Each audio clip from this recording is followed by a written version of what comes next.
कोई जी, पूछ रहे हैं कि जिन लोगों ने मोदी को वोट नहीं किया वो क्यों सफर हो रहे हैं? तो असल में शासक तो वही हैं। वोट हमने नहीं किया है फिर भी हमारे प्राइम मिनिस्टर तो वही हैं। देश तो काल पात्र की जो परिस्थिति होती है, ज्योतिष में भी कहा जाता है देश काल और पात्र। संदीप जी वैसे मैंने वो भेज दिया है आपको टेलीग्राम पे। अच्छा, तो अच्छा। इसमें जो वर्ल्ड वाला जो मैप है ना, उसको अगर आप शेयर कर पाए तो जो इसका उत्तर मैं दे रही हूँ, जो देश काल और पात्र होता है, जब जब पात्र अकेला नहीं फंक्शन कर सकता, जो भी रिजल्ट मिलता है वो इन तीनों के कॉम्बिनेशन में मिलता है। आप कौन से देश में रह रहे हैं और आपका काल, उस देश का काल कैसा चल रहा है और आपकी पात्रता कितनी है। अगर आप कोई ऐसे देश में रह रहे जिसकी स्थिति ही ठीक नहीं है, तो आपने चाहे जितने ही अच्छे कर्म किए हों, पर जो स्थिति चल रही है या जो दंड या दोष चल रहा है उस देश के ऊपर, वो सब पे लागू होगा। तो इससे अच्छा है कि उससे बड़े शासक राजा रामचंद्र जी, विष्णु जी को आप भजते रहें तो ज्यादा सब कट जाएगा। वो वही है, वही करना चाहिए। अब मैं एग्जांपल देती हूँ कि अगर कोई बहुत अच्छी कुंडली लेकर के बैठा है, पर लेकिन उसका जन्म अफगानिस्तान जैसे किसी देश में हो गया जहां पे ऑलरेडी इतने लोग या कोई सीरिया जैसे जगह पे हो गया जहां पे इतनी घटनाएं होती रहती हैं, तो उसको बहुत ज्यादा अच्छा फल नहीं मिलेगा। उसकी लाइफ की मतलब क्या उसकी लाइफ की क्वालिटी होगी। तो हाँ, पिछला वाला दिखाओ, पिछला वाला। आप उतना ही अच्छा परफॉर्म कर सकते हैं जितना आपका देश है, इसलिए देश हित सोचना चाहिए। हाँ, तो मैं जो बता रही हूँ, ये जो बेल्ट है जहां पे Philippines, Malaysia, Taiwan, Japan, south Korea, ये वाला जो रीजन है ये अफेक्ट होने वाला है in between September and October and. पूरा सितंबर मान लीजिए, पूरा अक्टूबर, सितंबर अक्टूबर में मंगल का जो गोचर है वो पूर्ण चक्र के अनुसार इन रीजन्स को अफेक्ट करेगा इन अ डेंजरस वे। तो यहाँ पे सतर्क रहने की जरूरत है। और आई थिंक अभी 1-2 दिन पहले यहाँ पे अर्थक्वेक आया है जापान में, बड़ा सा कोई आया 0.1 का। हाँ, तो ये अभी डेंजरस स्थिति इनकी बनी हुई है। और ये चाइना भी कुछ इंस्टिगेट कर सकता है, चाइना ताइवान के बीच में भी कुछ टसल चलती रहती है। साउथ कोरिया रीजन में आ रहा है, तो ये रीजन थोड़ा सा अभी डेंजरस बना हुआ है। तो अब हम एक प्रश्न और फिर हम विष्णु ज्योतिष शास्त्र नाम की तरफ चलते हैं। हिंदुओं का कौन, जैसे राहु मलेच्छों का प्रतिनिधित्व करता है, हिंदुओं का कौन सा, सनातनियों का कौन सा ग्रह प्रतिनिधित्व करता है और हिंदुओं की इतनी बुरी दशा क्यों हो रही है दुनिया भर में?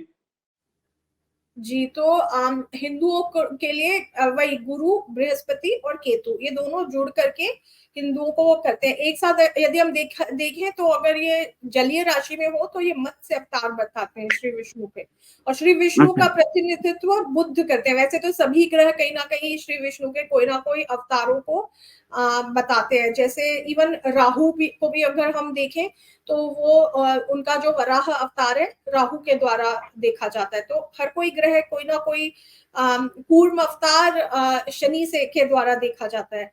पर मेन अगर हम देखें, मोहिनी अवतार बुध से देखा जाता है श्री विष्णु का। तो हिंदुओं की स्थिति इतनी खराब कैसे, मुझे तो लगता है संदीप जी पूरी दुनिया में सभी की स्थिति खराब चल रही है, सिर्फ और सिर्फ म्लेच्छों का राज है, बाकी जो म्लेच्छ नहीं है सभी की स्थिति खराब है। सभी की स्थिति खराब। अभी ग्रह गोचर भी उसी तरह के चल रहे हैं। और इसके साथ ही अगर हम साइंस के तरफ देखें तो सोलर मैक्सिमा का साइकिल चल रहा है, और भी काफी सारे इफेक्ट्स, काफी सारी चीजें हो रही हैं। पोल शिफ्ट का चल रहा है, मैग्नेटिक अर्थ का जो इलेक्ट्रोमैग्नेटिक फील्ड है वो वीकेंड होता जा रहा है। तो overall a period of time, और कलयुग भी आगे जैसे जैसे बढ़ रहा है वैसे वैसे स्थिति बिगड़ती ही चली जाएगी। तो चीजें जैसे भगवान ने विधान किया है उसी अनुसार चल रही है। हमें लग रहा है कि ये कंपैरेटिवली खराब है। सही बात। अब हम लोग बचाव के रास्ते पे चलते हैं। ये तो समस्या हम लोगों देख लिया हमने। बचाव के रास्ते पे आज से श्वेता जी हर शनिवार को एक चीज बताएंगी, जो विष्णु सहस्त्र नाम से आपके ग्रह गोचर के हिसाब से विष्णु सहस्त्र नाम का कौन सा वो श्लोक आप लें जिसके कारण आपको आप पर कृपा बरसे। तो पहले श्लोक से आज भगवान आज जो है श्वेता जी शुरू करेंगे। श्वेता जी जरा इसके बारे में थोड़ा डिटेल करके फिर इसकी जो है व्याख्या कर दीजिए कर्म विपाक संहिता से। नहीं, ये विष्णु सहस्त्र नाम से करेंगे। तो ये जो पहला हम भगवान श्री विष्णु का नाम लेकर के शुरू कर रहे हैं, ओम नमो नारायण। आज जो हम श्लोक शेयर करेंगे वो अश्विनी नक्षत्र, अच्छा, ज्योतिष में 27 नक्षत्र होते हैं। नक्षत्रपति है चंद्र अपनी ऐसा माना जाता है हर नक्षत्र एक पत्नी है। चंद्रमा का विवाह दक्ष प्रजापति की 27 कन्याओं से हुआ था, जो कि ये नक्षत्र रूप हैं। और चंद्रमा अपनी हर पत्नी के साथ में एक दिन व्यतीत करते हैं। इसका मतलब कि चंद्रमा हर नक्षत्र में एक दिन गोचर करते हैं और अगले दिन अगले नक्षत्र पे निकल जाते हैं वो। और हर नक्षत्र के भी 4 चरण होते हैं। तो टोटल 27 नक्षत्र हैं। 27 नक्षत्रों के 4 चरण, 27 इंटू 4 होता है 108। 108 इस एक कारण ये भी है कि 108 हमारी सनातन संस्कृति में बहुत शुभ नंबर माना जाता है। जो हमारी माला में जो मोती होते हैं, जो होते हैं, वो भी 108 होते हैं। और भी बहुत कारण है, एक कारण ये है। तो आज तो हम हर एपिसोड में जब हम आएंगे तो हम एक नक्षत्र के किसी एक चरण से संबंधित विष्णु सहस्त्र नाम के श्लोक को शेयर करेंगे। तो आज से हम शुरू कर रहे हैं अश्विनी नक्षत्र के जो नक्षत्र चरण है उनसे संबंधित विष्णु सहस्त्र नाम के श्लोक। तो अश्विनी नक्षत्र के भी 4 चरण होते हैं। 4 चरणों से संबंधित 4 अलग अलग श्लोक हैं। आज हम सिर्फ एक के ही बारे में बात करेंगे। और इससे पहले थोड़ा सा अश्विनी नक्षत्र के बारे में ये जानकारी दे देते कि अश्विनी नक्षत्र पहला नक्षत्र है, जैसे कि नाम है, अश्विनी कुमारों के का नक्षत्र है ये। वे इसके अधिष्ठाता देवता हैं। अश्विन केतु का नक्षत्र है। ग्रह नक्षत्र जो इसके ग्रह रूलर हैं वो केतु हैं। और अश्विनी नक्षत्र के जो गुण है वो ये है कि अश्विनी, क्योंकि ये एक बहुत ही देवीय नक्षत्र है और it leads to higher thinking, बहुत ही ऊंची सोच को दर्शाता है। केतु का नक्षत्र है तो ये कहीं ना कहीं हीलर्स से जुड़ा हुआ है। काफी और ये जड़ों को, ये लोग जो रहते हैं जड़ी बूटियों के बारे में काफी जानकारी रखना चाहते हैं। अच्छा, इनको अच्छा लगता है। आयुर्वेद के बारे में इनको जानकारी होती है। खेती किसानी ये अच्छी कर लेते हैं। गार्डनिंग अच्छे कर लेते हैं। डॉक्टर्स में पाया जाता है ये गुण। काफी अश्विनी नक्षत्र वाले काफी अच्छे डॉक्टर्स देखे गए हैं। तो इस तरह अश्विनी नक्षत्र के बहुत सारे गुण हैं। अब इसके हम इस श्लोक पे आते हैं। तो जिन भी जातकों का अश्विनी नक्षत्र का चंद्रमा या लग्न अश्विनी नक्षत्र के प्रथम चरण में है तो उनके लिए ये श्लोक है।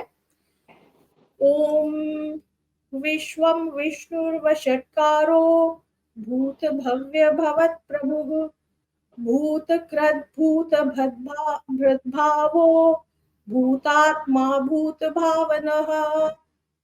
ये श्लोक है। तो इस श्लोक का यदि आप 108 बार जाप करें, यदि आप पूरा विष्णु सहस्त्र नाम नहीं भी कर पाए तो आप इस एक श्लोक का उच्चारण ठीक से सीख लीजिए और इसी एक श्लोक को आप 108 बार अपने पूजा के समय, जब आपको समय मिले, आप इसका जाप कर लिया कीजिए। तो इससे आपको काफी राहत मिलेगी। तो इसका अर्थ, संदीप जी, इसका अर्थ आपने किया हुआ है अपने विष्णु सहस्त्र नाम के इसमें? हाँ, किया हुआ है। आप इसका बताना चाहेंगे जो पुस्तक में नहीं दिया हुआ है? नहीं, ये ठीक है, आप बताइए। वैसे मैंने इनका सारा अर्थ जो है विष्णु सहस्त्र नाम JWSD पे कर रखा है। ठीक है, इसका मैं शॉर्ट में बता देती हूँ। विश्वम मतलब जो स्वयं में ब्रह्मांड हो, जो हर जगह विद्यमान हो, वो विश्वम विष्णु जो हर जगह विद्यमान हो। विष्णु का अर्थ होता है जो हर जगह विद्यमान है। विश्वम मतलब जो स्वयं में ब्रह्मांड है, जो हर जगह विद्यमान है। वषटकार, वषटकार का अर्थ होता है जिसका यज्ञ और आहुतियों के समय आवाहन किया जाता है। तो श्री विष्णु का हम आवाहन करते हैं। भूत भव्य भवत प्रभु, भूत वर्तमान और भविष्य के स्वामी। भूत मतलब पास्ट, भवत भव, भव मतलब वर्तमान, भवत और भवत प्रभु भविष्य। भूतकृत सब चीजों के निर्माता है वो, भूतकृत करने वाले मतलब निर्माण करने वाले। भूत भृत सब जीवों का के पालन करता है। और भाव भावना सब जीवों के पालन की भावना करने वाले हैं। भूतात्मा सब जीवों का के परमात्मा। और भूत भावन सब जीवों की उत्पत्ति और पालन के आधार जो विष्णु जी हैं, हम उनको नमस्कार करते हैं। तो ये इस श्लोक का अर्थ है। तो मैं फिर से बताऊंगी, जिनका भी चंद्रमा या लग्न या लग्नेश अश्विनी नक्षत्र के प्रथम चरण में है, उनके लिए ये विष्णु सहस्त्र नाम का श्लोक बहुत लाभकारी होगा। धन्यवाद। धन्यवाद श्वेता जी। तो हम इसमें आपको रेमेडीज, विष्णु सहस्त्र नाम दुनिया की सबसे बड़ी रेमेडी है। चरक संहिता ले लीजिए आप, जितने भी आप देखिए पुराने ज्योतिष ले लीजिए, उन सब में मिलेगा कि इससे बड़ा रेमेडीज कुछ नहीं है। लेकिन जब आप 107 श्लोक है वो अगर आप नहीं जाप कर पाते हैं रोज, तो आप अपने ही नक्षत्र के अनुसार, जो श्वेता जी ने कहा, एक श्लोक चुनिए और उसका ही जाप सीख लीजिए, तो वो पूरे विष्णु सहस्त्र नाम का प्रभाव लाभ आपको दे देगा। पुराने जमाने में हमारे चरक संहिता में, आयुर्वेद के सारे ग्रंथों में मिलता है कि महिलाएं का जब प्रसव पीड़ा होती थी, बच्चों को जन्म देती थी, तो उसमें विष्णु सहस्त्र नाम के पाठ आरंभ होते थे और बिना दर्द के महिलाएं प्रसव कर सकती थी। इसके पूरे पूरे कलहन ने अपनी राजतरंगिणी में लिखा है, वाण भट्ट ने लिखा है, हर्ष चरित्र में वाण भट्ट ने लिखा है, चरक संहिता में लिखा हुआ है। तो वो सबसे बड़े रेमेडी हैं, क्योंकि विष्णु हमारे पालक हैं। तो आज आपको एक पहला रेमेडी दिया गया, जिनका भी अश्विनी नक्षत्र में जो बताया श्वेता जी ने आपको, उनके लिए आप इस श्लोक को गुनगुनाते रहिए। 108 बार पढ़ लें अगर तो बहुत अच्छा है, और नहीं तो आप उनको याद रखिए।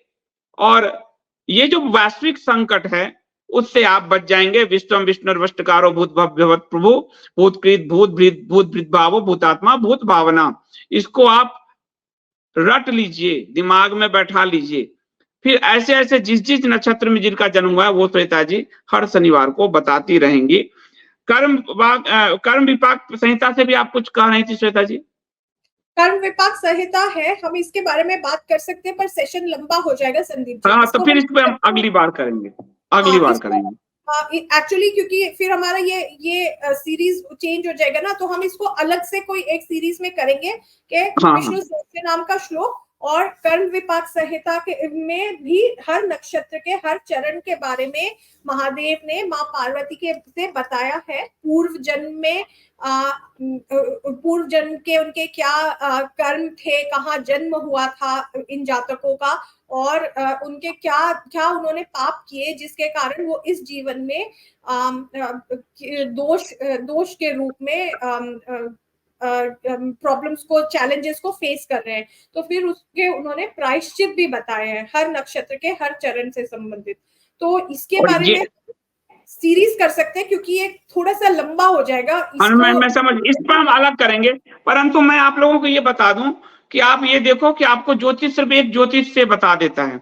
श्वेता जी कितनी मेहनत कर रही हैं, और इसलिए उनका परफेक्शन है कि वो मैदिनी ज्योतिष से जाती है, वो नारी ज्योतिष से जाती है, वो प्रश्न ज्योतिष में जाती है, वो कर्म विपाक संहिता में जाती है, वो विष्णु सहस्त्र नाम में जाती है। यानी वो ज्योतिष की हर विधा को के जरिए, और इसीलिए उनका इतना परफेक्शन है, और उसका फिर वो समाधान भी। तो दुनिया की जो सबसे बड़ी रेमेडी वो विष्णु सहस्त्र नाम माना गया। और कई लोग कहते हैं कि कोई गुरु मंत्र देगा तब होगा, वो स्वयं नारायण की संस्तुति है। वेद व्यास जी ने लिखा है और भीष्म पितामह युधिष्ठिर को बता रहे हैं, नारायण की संस्तुति है। नारायण से बड़ा कोई गुरु नहीं है। अगर कोई गुरु नहीं मिल रहा तो उसकी प्रतीक्षा में मत बैठिए, गुरु आ जाएंगे, अपना आरंभ कर दीजिए। तो श्वेता जी आपका बहुत बहुत धन्यवाद। एक दो प्रश्न जो महत्वपूर्ण है मैं ले लूं अगर आप चाहें तो। जी ठीक, एक दो महत्वपूर्ण प्रश्न जो वास्तव में लगे महत्वपूर्ण है वो ले लो।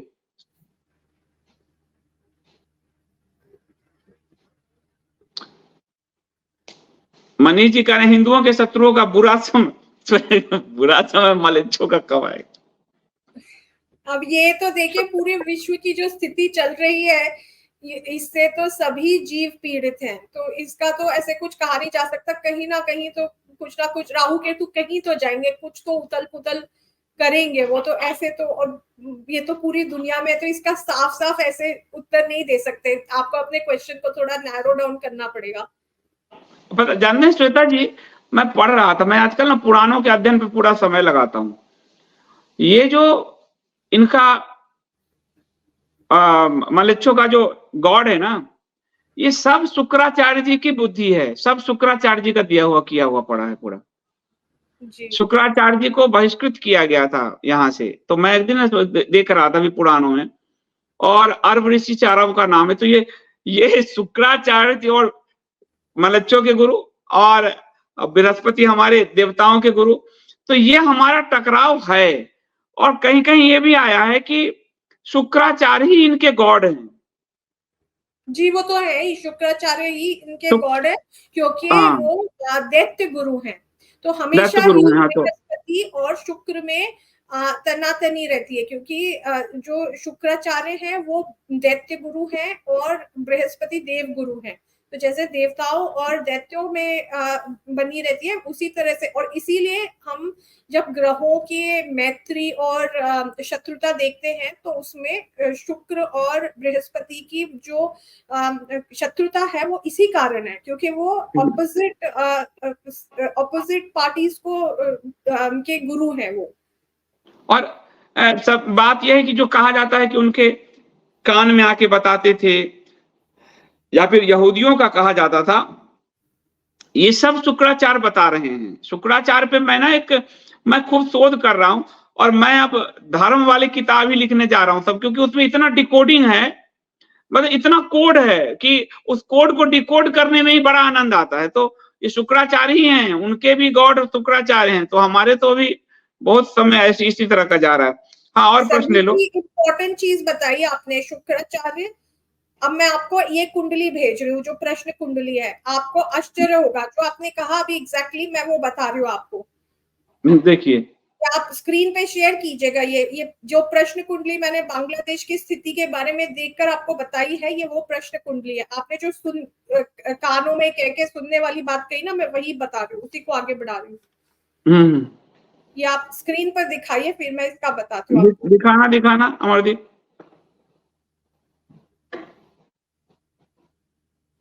और सभी मुझे तंग ना करें, श्वेता जी निजी ज्योतिष नहीं देखती हैं, मेरा व्हाट्सएप भर जाता है और मैं मना करने में मुझे बुरा लगता है। श्वेता जी ने मुझे मना कर रखा है, तो निजी ज्योतिष नहीं देखती हैं। आप इंडिया स्पीक्स पे प्रश्न चाहें तो पूछ लें उनसे। जी अच्छा, तो ये जो कुंडली है ये प्रश्न कुंडली है, जिसके अनुसार मैंने आपको बांग्लादेश का जो हाल हुआ है उसका भारत पे क्या इम्पैक्ट होगा वो बताया था। मैंने आपको ये भी बताया था कि शनि इसमें वक्री, कुंभ राशि के शनि लग्न में वक्री आए हैं। देखिए वो वक्री हैं, जिससे मुझे ये लग रहा है कि ये कहीं ना कहीं अमेरिका के द्वारा जो गलती हुई थी उसको सुधारने का, मतलब उनके पर्सपेक्टिव से उन्होंने सुधारा है। और इसमें सप्तम भाव में देखिए मर्क्यूरी रेट्रोग्रेड, बुध और शुक्र एक ही 9 ही डिग्री पे एक साथ बैठे हुए हैं, बिल्कुल जहाँ पे 5 नंबर लिखा है ना सिंह राशि में, वहां पे साथ बैठे हुए हैं। अच्छा, शुक्र वही शुक्राचार्य वाली जो हम बात कर रहे थे, और साथ में बुध बैठे हैं वक्री। बुध होते कानों के कारक, सुनने के कारक, और शनि की सीधी दृष्टि पड़ रही है इन पर, तो कहीं ना कहीं कान भरे गए हैं बांग्लादेश में भी। बड़े ही गए हैं, वो तो CIA का हाई दिख ही रहा है, तो जिसके कारण ये पूरा खेल हुआ है। और शुक्राचार्य पे मैं इसमें चाइना को यूज किया गया है कि वो लोकल पब्लिक तक के कहीं ना कहीं मटेरियल वो भेजे, ताकि इतने समय तक राइट्स वगैरह कैरी आउट कर सके। कहीं ना कहीं फायदा तो है, पॉलिसी के आई थिंक उनकी कुछ पॉलिसी का भी कुछ रहा होगा जिसके कारण इतना सब राइट्स हुआ, क्योंकि बुद्ध पॉलिसी बताता है। इंफॉर्मेशन कान तो इनके भरे गए हैं शुक्राचार्य द्वारा, क्योंकि बुद्ध है कानों का सुनने का कारक, और शुक्राचार्य के साथ बैठे। और बुद्ध जो है यहाँ पे ग्रह युद्ध है, जब दो ग्रह एक ही डिग्री पे, समान डिग्री पे होते हैं तो उनके मिनट देखे जाते हैं, ग्रह युद्ध माना जाता है। मतलब दोनों एक साथ चल रहे, एक थोड़ा सा रेस में आगे जा रहा है, तो जो रेस में आगे जाता है माना जाता है कि वो ग्रह युद्ध में जीत गया। तो यहाँ पे जो है वो शुक्र जो है वो ग्रह युद्ध जीते हैं शुक्राचार्य, और बुद्ध जो है थोड़े से पीछे रह गए मिनट में। वो वाली डिटेल हम कुंडली में मैंने डिटेल में देखा था, तो यहाँ पे बुद्ध जो है वो ग्रह युद्ध हार गए हैं और शुक्र जीत गया है। शुक्राचार्य ने तो बदला लिया है पूरा। शुक्राचार्य पे मतलब देवताओं का उस समय से, और मलेच्छ वैसे देखा तो पृथ्वी के संतुलन के लिए ये सब विष्णु जी की माया है, वो चल रही है।